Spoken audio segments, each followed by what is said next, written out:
अच्छा किसका किसका इसमें शादी हो गया है? शादी के कर हो गए बा? अरे क्यों भाई तू क्या पलंगिया पलंग है पलंग। आओ बैठो बैठो इस पे बैठो। हाँ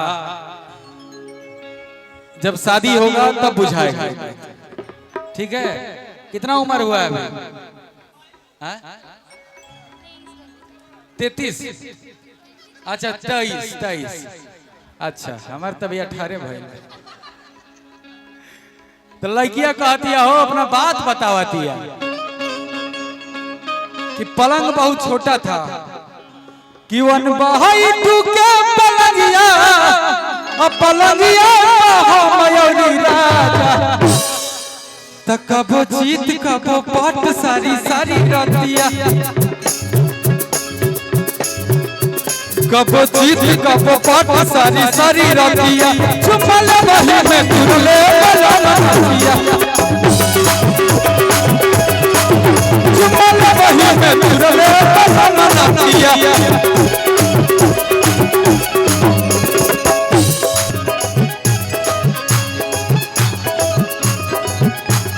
और का कि वन बहाई तू क्या पलंगिया पलंगिया मयूरी राजा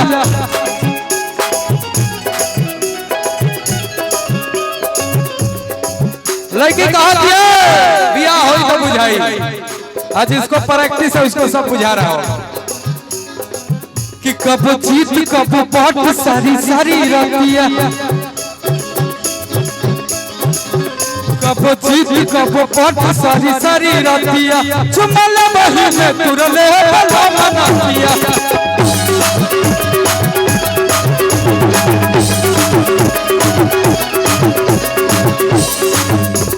तुम तो शहर परदेसी तुम तो शहर परदेसी साथ के निभाओगे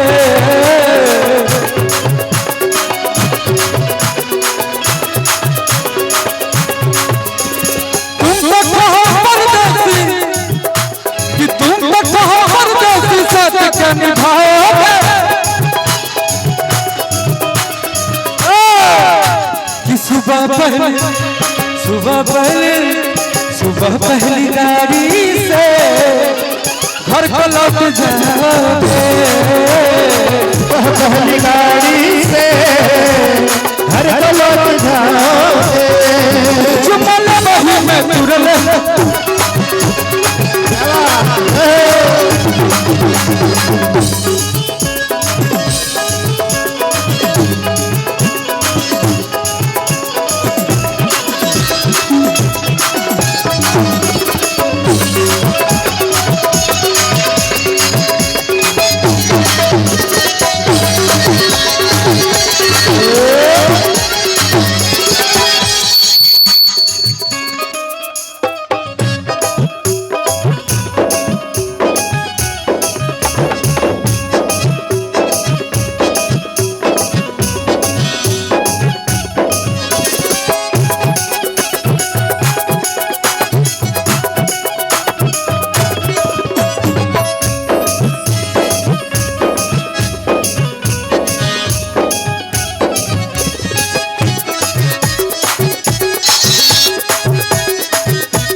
क्या बजा रहे हो भाई मन खुश हो।